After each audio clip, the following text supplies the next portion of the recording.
آپ کو براہ راست لے چلیں گے، پیپلز پارٹی کے رہنما کراچی میں میڈیا سے گفتگو کر رہے ہیں۔ سی ایم صاحب کی بجٹ اسپیچ تھی اور میں اس میں جی ڈی اے کے اراکین اسمبلی کے کردار کو سراہوں گا کہ انہوں نے اپنی جو سیٹیں تھیں وہیں پر بیٹھ کر جو اگر وہ احتجاج بھی کیا تو وہیں سے، لیکن جو نیا طریقہ کار شروع کیا گیا ہے اس میں وہ شامل نہیں ہوئے۔ اور پھر انہوں نے جو لاسٹ سیشن میں جو کچھ ہوا اس کی مذمت بھی کی، جو بعد میں چارپائی لے کے آنے کی کوشش کی گئی یا گیٹ پر جو کچھ ہو رہا تھا، یہ ساری چیزیں۔ اور پھر جب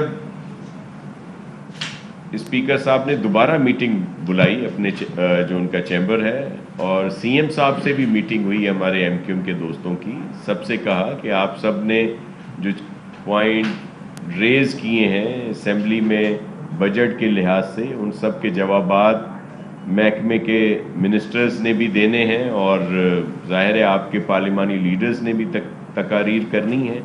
تو وہ ہو یہ رہا تھا کہ جب ان کی طرف سے تقریر ہو رہی تھی تو سب خاموشی سے سنتے تھے، جب ٹریجری بینچز سے کوئی اسپیچ کرتا تھا تو شور مچایا جاتا تھا۔ اب یہ ان کا آپس میں کوئی طے شدہ سلسلہ تھا، کوئی ڈیل تھی، کیونکہ ویسے ظاہری طور پر پی ٹی آئی کہہ رہی تھی کہ جی ہم اس مسئلے میں نہیں ہیں، صرف ایم کیو ایم ہی جو ہے وہ ڈسٹرب کر رہی ہے پورے ہاؤس کو۔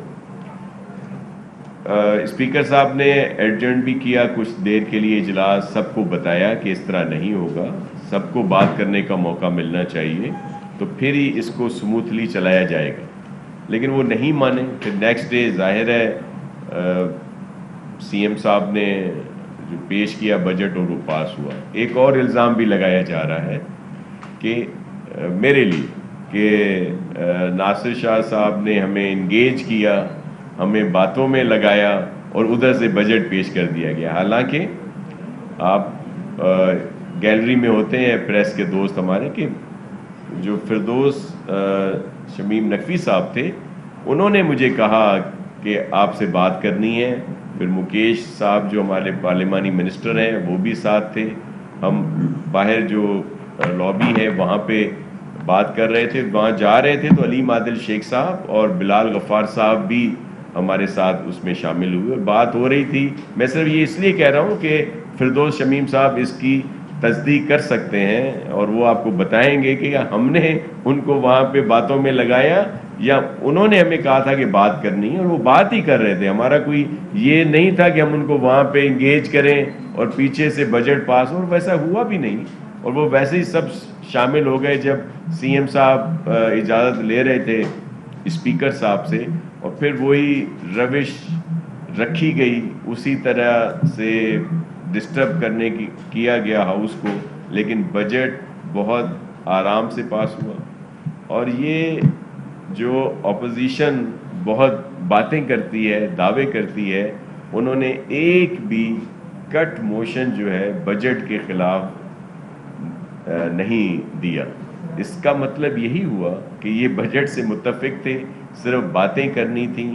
اور جو شور مچایا جا رہا تھا وہ بھی اس وجہ سے کہ جس چیز کو وہ ہائی لائٹ کرتے ہیں ہمارے دوست ایم کیو ایم پاکستان کے، جی کراچی کے ساتھ بہت ناانصافی ہو رہی ہے، کوئی پروجیکٹ نہیں۔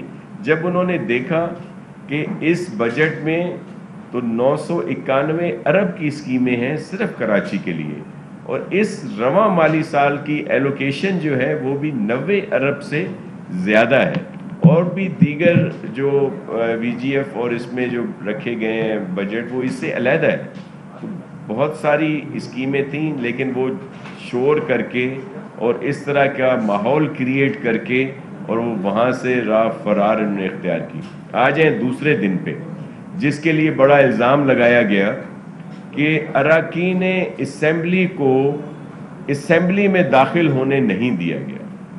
ایسا بالکل نہیں تھا، اراکین اسمبلی کو نہیں روکا جا رہا تھا، لیکن جو یہ ایک پورے بینڈ باجا ڈھول اور پتہ نہیں کیا کیا اور بہت سے لوگوں کو لے کے اسمبلی بلڈنگ میں اندر آنے کی کوشش کر رہے تھے، اس پر ضرور ان کو سیکیورٹی اہلکاروں نے روکا، جس پر آپ سب کے پاس ہوگا کہ انہوں نے کس طرح کی ان اہلکاروں سیکیورٹی کے جو لوگ تھے ان سے بدتمیزی کی، ان سے رویہ اختیار کیا وہاں بھی، اور جس دن یہ چارپائیاں اندر لانے کی کوشش کر رہے تھے تو ہاؤس جو باہر ہوتے ہیں ہال کے باہر وہاں بھی.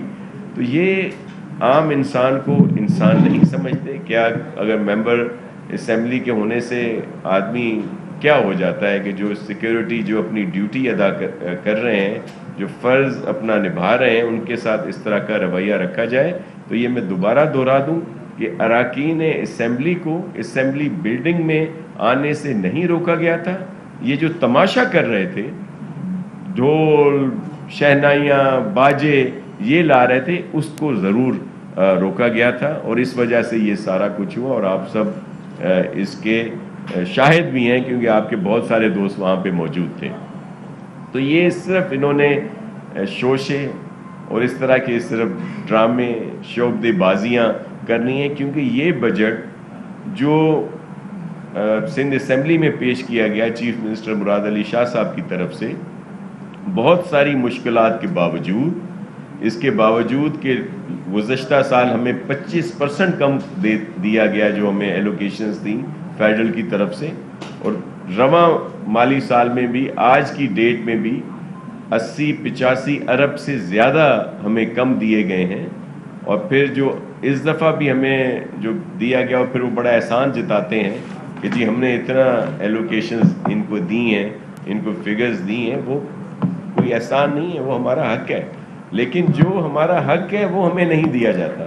ہم پر ایک طرف تو الزام لگایا جاتا ہے کہ جی آپ اگر کراچی کی بات کریں گے کراچی کو حصہ نہیں دیتے، اور معیشت میں بڑا حصہ ہے یہاں کا، لیکن یہ بات فیڈرل گورنمنٹ سے وہ نہیں کرتے.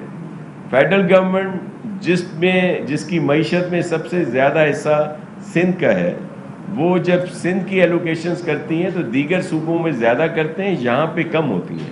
یہاں پہ یو سی وائز ایلوکیشنز ہو رہی ہیں، دیگر جگہوں پہ موٹر وے اور دیگر بڑی چیزیں بنائی جا رہی ہیں. تو یہ ہمیں دیگر صوبوں میں جو کام ہو رہا ہے ہمیں اس پر خوشی ہے، لیکن جو ہمارا حق ہے وہ ضرور دیا جائے. بات کرتے ہیں تو پھر وہ کہتے ہیں جی آپ سندھ کارڈ کر رہے ہیں. ہم تو پاکستان کارڈ کی بات کرتے ہیں. ہم صرف ان سے کہتے ہیں کہ سندھ کی کاٹ نہ کریں جو وہ یہ جاری رکھی ہوئی ہے. انہوں نے پانی کا ایشو ہو، فنڈز کا معاملہ ہو، گیس کا آپ ایشو دیکھ لیں کیا ہو رہا ہے. اور پھر یہ بجٹ پیش کر کے فیڈرل والا کہ جی ہم نے کچھ نہیں کیا، آپ دیکھ لیں. پھر دوبارہ سے پیٹرول کی قیمتیں بڑھائی گئیں، آئل پرائسز بڑھائی گئیں، اور یہ مسلسل ہوتی رہیں گی. اور پھر بڑا ڈرامہ کر دیا جاتا ہے کہ جی اوگرا نے جو سمری بھیجی اس میں تو اتنا ہی پیسے لکھے تھے، لیکن پرائم منسٹر صاحب نے بڑی مہربانی کی، عوام کی مشکلات کو دیکھتے ہوئے انہوں نے جو ہے اس کو اتنے روپے بڑھا دیا.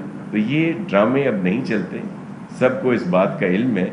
تو میں آج آپ دوستوں سے یہی بات کرنی تھی کہ یہ جو الزام لگائے جا رہے ہیں کہ جی سندھ اسمبلی میں لیڈر آف دا اپوزیشن کو بولنے نہیں دیا گیا، بجٹ ایسے پاس کرا دیا گیا، لوگوں کو اسمبلی میں اندر نہیں آنے دیا جا رہا جو اراکین. تو یہ میں آپ سے اس لیے آپ سے یہ ڈیٹیل کی.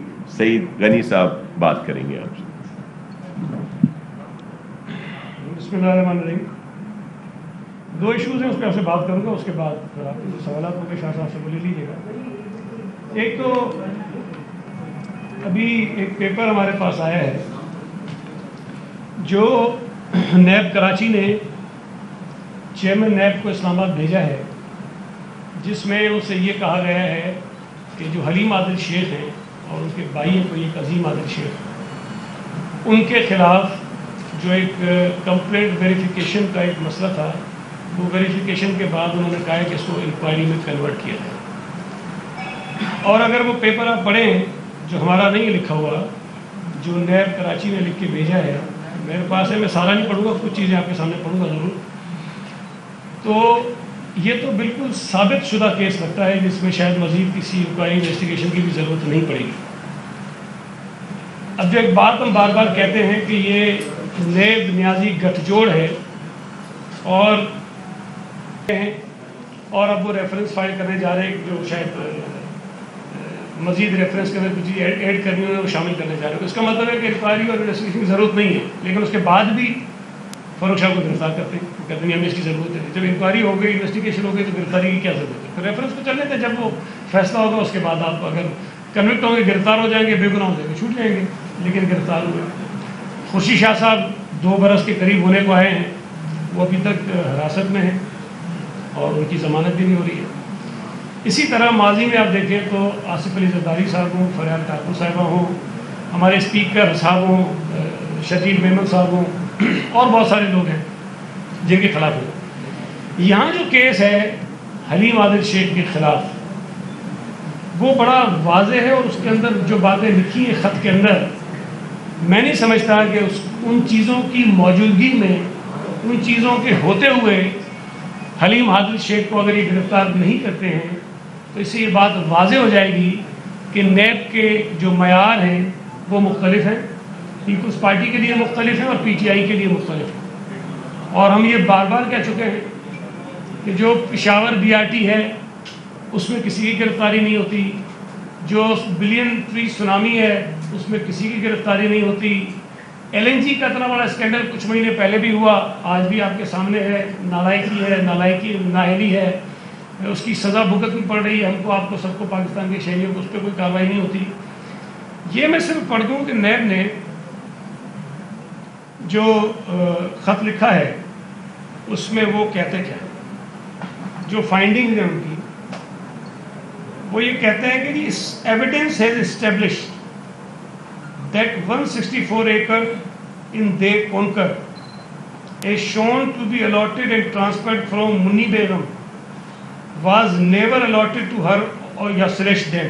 مطلب کبھی allot ہی نہیں ہوا تھا, کبھی کسی کو ہوا ہی نہیں. The land was allotted to actual leasing for agriculture purposes for 30 years, which cannot be extended, sold off, used for commercial purposes under any provision. جو اوریجنلی کسی کو الاٹ ہوئی تھی زمین کاشتکاری کے لیے 30 سال کے لیے, وہ نہ ٹرانسفر ہو سکتی ہے, نہ فروخت ہو سکتی ہے, اور نہ ہی کسی اور مقصد کے لیے استعمال ہو سکتی ہے, یعنی کہ تجارتی مقاصد کے لیے. یہ خود دیتے ہیں. پھر کہتے ہیں accused Haleem Adil Sheikh and Aleem Adil Sheikh has not only fraudulently annexed the subject land but also extended the encroachment, annexation of government land up to 253 acre. 164 ایکڑ زمین جو اوریجنلی جو ایشو تھا جس کی ساری وہ ٹرانزیکشن غلط ہوئی, لیگل ہوئی, اس کے قبضے کو بڑھا کے 253 ایکڑ کر دیا. یہ نیب کا اپنا خط کہتا ہے. Illegal construction of commercial buildings, farmhouses, resorts have been made on the subject land in the name of Country Chalet Farm Houses and Palm Village Resorts. یہ بھی وہ خود کہہ رہے ہیں. As per SCCP record, both the companies' projects are owned by accused Halim Adil Sheikh and his family members. یہ بھی وہ کہہ رہے ہیں کہ SCCP کا ریکارڈ یہ ثابت کرتا ہے کہ جی انہی کے نام پر یہ کمپنیز ہیں. اب میں بیچ میں کچھ چھوڑ دیتا ہوں کیونکہ کافی 7 پیجز ہیں.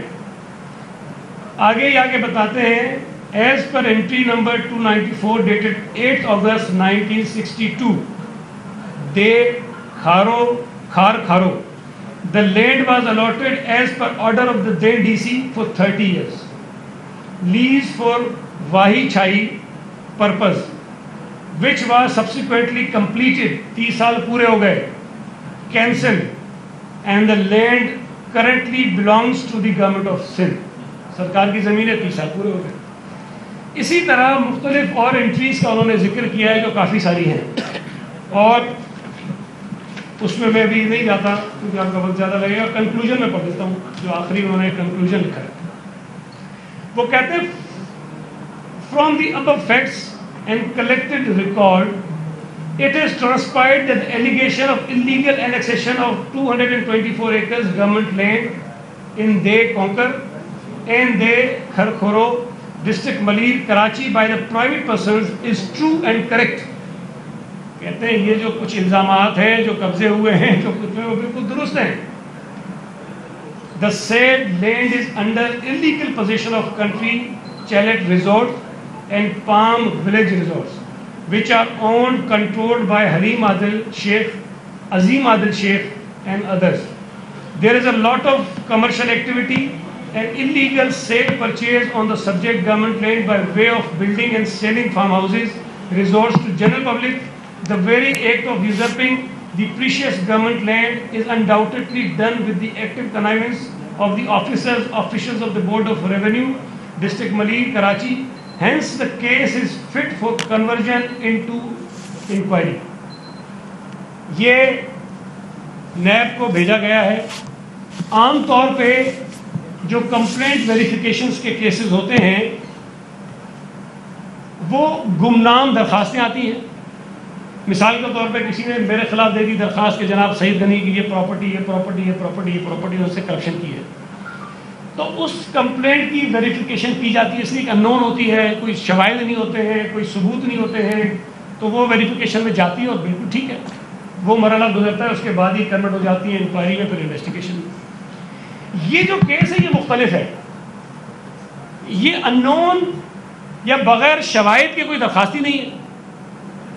صوبہ سندھ کے اینٹی کرپشن ڈپارٹمنٹ نے یہ انکوائری شروع کی اور پھر نیب کا قانون ان کو یہ اجازت دیتا ہے کہ وہ کسی بھی کیس کو اپنے پاس منگوا سکتے ہیں, بلوا سکتے ہیں. اس کیس کو ٹیک اپ کر لیا نیب نے, اور میں نے اس وقت بھی کہا تھا کہ کہیں ایسا نہ ہو کہ انہیں یہ خدشہ ہو کہ اینٹی کرپشن جو ہے ان کو گرفتار کر لے گی, لہٰذا یہ کیس اپنے پاس لے لو تاکہ اس کو گرفتاری سے بچایا جا سکے. جو سہولتیں دے سکتے ہیں, جو سنگیں دے سکتے ہیں, ہم نیب کے تھرو ان کو دے دیں. میں نے یہ بات پہلے کہی تھی جب یہ نیب نے منگوایا تھا کیس, اس وقت بھی. آج اگر نیب ان کو گرفتار نہیں کرتی ہے, نیب ان کا نام ECL پہ نہیں ڈلواتی ہے, نیب ان کے خلاف کوئی کارروائی نہیں کرتی ہے, تو جو خدشات ہمارے تھے وہ 100% درست ہو گئے. اتنا فٹ کیس جس میں تمام ریکارڈ, تمام شواہد اس بات کو ثابت کرتے ہیں کہ 253 ایکڑ زمین پر غیر قانونی طور پر قبضہ کیا گیا. اس زمین پر قبضہ کرنے کے بعد مختلف پاکستانی شہریوں کو زمین بیچی گئی, دھوکہ دیا گیا انہیں, اور اس سے کروڑوں اربوں روپے کمائے گئے, اور وہ شخص یہاں کھڑے ہو کر دندناتے ہوئے سب کو کہتا سب چور ہے. تو میں یہ مطالبہ کرتا ہوں نیب سے کہ اگر تھوڑی بہت کوئی شرم حیا, کوئی غیر جانبداری کا عنصر آپ اپنا رکھنا چاہتے ہو, اپنا فیس جو ہے وہ جو کہتے ہیں نا, وہ پتہ نہیں یہ اکثر کہتے ہیں ہم فیس نہیں, ہم کیس دیکھتے ہیں. بھائی اس سے بڑا کیس کیا ہوگا؟ اب بتائیں کہ یہ کیس آپ کو نظر آتا ہے کہ نہیں آتا ہے, یا فیس کی وجہ سے اس کو بھی چھوڑ دیتے ہیں؟ یہ بہت بڑی امتحان اور آزمائش ہے نیب کے لیے کہ وہ حلیم عادل کو, ان کے بھائیوں کو, ان کے اور ساتھیوں کو جس جرم, اس فراڈ کے اندر ملوث ہیں, اس غیر قانونی قبضے کے اندر ملوث ہیں, ان کے خلاف وہ کارروائی کرتے ہیں یا نہیں کرتے ہیں. ان کا نام فوری طور پر ECL پہ ڈالتے ہیں کہ نہیں ڈالتے ہیں, یا ان کے ساتھ بھی وہی رویہ ہوگا جس طرح PTI کے اور رہنماؤں کے ساتھ ہو رہا ہے. دوسری بات جو ہے وہ 3 تاریخ کو MQM نے پھر احتجاج کی کال دی. ہم بار بار یہ کہتے ہیں کہ پرامن احتجاج کرنا ہر سیاسی جماعت کا, ہر سیاسی کارکن کا, ہر پاکستانی شہری کا حق ہے. اپنے جائز مطالبات کے لیے وہ احتجاج کریں, مطالبات کریں, مظاہرے کریں, جلسے کریں, جلوس کریں, ریلیاں نکالیں. لیکن یہ تو کسی کو حق نہیں ہے کہ وہ ان جلسوں اور جلوس کی آڑ میں لوگوں میں نفرتیں پیدا کریں. کراچی شہر میں, صوبہ سندھ میں لسانی نفرت کی بنیاد پر پھر فسادات کرانے کی سازشیں کریں. اگر آپ نے یہ نفرت انگیز پمفلیٹ جو یہ MQM والے تقسیم کرتے پھر رہے پورے شہر میں یہ پڑھا ہو, تو میں سمجھتا ہوں کہ آپ اچھی طرح ان کا وہ چہرہ پہچان لیں گے جو اس سے اچھل کر باہر آ رہا ہے کہ کتنی نفرت اور کدورت ان کے دلوں میں اور ذہنوں میں ہے. یہ برداشت نہیں کرنا چاہتے, ان سے برداشت نہیں ہوتا کہ شہر کے اندر امن ہو, اس لیے کہ شہر میں امن ہوگا ان کی سیاست ختم ہوتی ہے. شہر میں امن ہوگا، یہ اس شہر سے نہیں جیت سکتے ہیں۔ یہ ایک مرتبہ پھر اردو بولنے والے ہمارے شہر کے بھائیوں کو ڈرانا چاہتے ہیں، سندھیوں سے ڈرانا چاہتے ہیں، پھر آگے چل کے پٹھانوں سے ڈرائیں گے، پھر پنجابیوں سے ڈرائیں گے، پھر بلوچوں سے ڈرائیں گے، پھر ان اردو بولنے والوں سے ڈرائیں گے جو ان کے ساتھ نہیں ہیں، جو ماضی میں کیا، حقیقی بنی تو اسے ڈرایا۔ یہ نفرت انگیز سیاست جس کی بنیاد الطاف حسین نے ڈالی تھی، یہ آج بھی اس کو آگے بڑھا رہے ہیں۔ دیکھیں، الطاف حسین ایک شخص ہے، ایک چہرہ ہے، بھئی لوگ اس کو برا کیوں کہتے ہیں، آج اس کی پاکستان میں انٹری کیوں بین ہے، اس کے اوپر پابندی کیوں؟ اس لیے کہ وہ قتل و غارت نہیں کراتا تھا، اس لیے کہ وہ لوگوں میں نفرتیں پیدا کرتا تھا، اس لیے کہ وہ دہشت گردی کراتا تھا۔ بھئی وہی پالیسیاں جو الطاف حسین کی تھی اگر خالد مقبول صدیقی کی ہوں گی، فاروق ستار کی ہوں گی، یا فیصل صفداری کی ہوں گی، یا وسیم اختر کی ہوں گی، تو ہمیں کیا فرق پڑتا ہے نام سے؟ پھر آج کے الطاف حسین یہ ہیں، یہ نئے الطاف حسین پیدا ہو رہے ہیں۔ آپ اگر سیاست کرنا چاہتے ہیں تو آپ لوگوں کی جانوں پر کھیل کر مت کریں۔ جو کراچی میں امن قائم ہوا ہے اس کی قیمت پر مت کریں، کراچی کے امن کو تیو بالا کر کے اس پر نہ کریں۔ اگر آپ یہ سمجھتے ہیں کہ لوگوں نے آپ کو چھوڑ دیا ہے، لوگ آپ سے دور ہو گئے ہیں، تو اب غور کریں کہ کیوں چھوڑا ہے۔ آپ اس بات پر توجہ دیں کہ اگر آج آپ کا حشر یہ ہوا ہے کہ بلدیہ ٹاؤن کے الیکشن میں آپ 6 نمبر پر آتے ہو، اس لیے آپ آ رہے ہو کہ آپ کے کرتوت ایسے تھے ماضی میں۔ آپ لوگوں کے دل جیتنے کی کوشش کرو، آپ اپنی غلطیاں تسلیم کرو جو 30 سالوں میں آپ نے کی ہیں، جس کا خمیازہ اس شہر میں رہنے والے لوگوں نے اٹھایا ہے، بھگتا ہے، اس شہر میں بھگتا ہے، اس صوبے نے بھگتا ہے، اس ملک نے بھگتا ہے۔ آج پھر وہی نفرت کی سیاست، وہی لوگوں سے لڑانے کی سیاست لے کر یہ 3 تاریخ کو آگے آ رہے ہیں۔ مجھے امید ہے، مجھے 100% امید ہے کراچی کے ان باشعور اردو بولنے والے شہریوں سے کہ وہ ان کی نفرت انگیز سیاست کا ہتھیار اب نہیں بنیں گے، ان کو مسترد کریں گے، ان کا یہ 3 تاریخ کا جو مظاہرہ ہے اس کو مسترد کریں گے، اس میں شرکت نہیں کریں گے، اور ان کا جو اصل چہرہ ہے اس کو بے نقاب کریں گے۔ میں یہ سمجھتا ہوں کہ آج کراچی شہر کے رہنے والے وہ کوئی بھی ہوں، چاہے وہ MQM کے ووٹر ہی کیوں نہ رہے ہوں ماضی میں، آج وہ اطمینان کا سانس لیتے ہیں کہ ان کے بچوں کی زندگیاں کم از کم ایسی نہیں ہے کہ گھر سے نکلے گا تو ماں کو فکر ہوگی کہ پتہ نہیں واپس آئے گا کہ نہیں آئے گا۔ آج اس شہر میں جو امن قائم ہوا ہے، اس ملک میں جو سکون پیدا ہوا ہے، جو صورتحال بہتر ہوئی ہے، اس کو ہم برقرار رکھیں گے اور انشاءاللہ تعالیٰ مل جل کر برقرار رکھیں گے، اور MQM کے اس نفرت انگیز سیاست کو مسترد کریں گے۔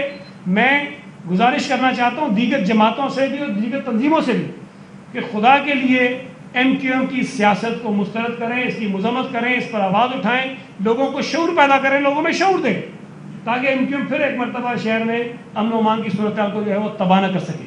تو یہ ان کی سازش ہے۔ میں آخر میں جو ہمارے ایڈوائزر ہیں اعجاز جکھرانی صاحب، ان کے خلاف نیب نے جس قسم کی حرکتیں شروع کی ہوئی ہیں، جس طرح ان کی فیملی کو ہراساں کرنے کی کوشش ہو رہی ہے، اس کی ہم مذمت کرتے ہیں۔ ایک طرف حلیم عادل شیخ کا کیس ہے جو آپ کے سامنے ہے، دوسری طرف اعجاز جکھرانی کا خورشید شاہ کا کیس ہے، وہ آپ دیکھ لیجیے، آپ کو موازنہ کریں گے آپ کو پتہ چل جائے گا۔ مجھے نہیں پتا حلیم عادل کے گھر پہ رات کو یہ FIA کی ٹیم گئی ہے کہ نہیں گئی، اس کے گھر پہ جا کے زمین کے کاغذات تلاش کیے کہ نہیں کیے، اس نے جو غیر قانونی طور پر پیسہ کمائے زمینوں سے اس کی کوئی چھان پھٹک کیے کہ نہیں کیے، اس کے اکاؤنٹ کو انہوں نے فریز کیا کہ نہیں کیا، مجھے نہیں پتا ہے۔ لیکن باقی جو پیپلز پارٹی کی اور اپوزیشن جماعتوں کی لیڈرشپ ان کے ساتھ سب کچھ ہو رہا ہے۔ تو یہ جو اعجاز جکھرانی کے ساتھ پیپلز پارٹی کی دیگر قیادت کے ساتھ ہو رہا ہے، ہم اس کی مذمت کرتے ہیں، اور میں امید کرتا ہوں کہ آج شام کو اگر نیب نے کوئی غیر جانبداری دکھانی ہے تو حلیم عادل شیخ کو گرفتار بھی کریں گے اور اس کے گھر سے وہ تمام ڈاکومنٹس بھی نکالیں گے جس کی ضرورت ہوگی۔ ایک منٹ وقاص کے بعد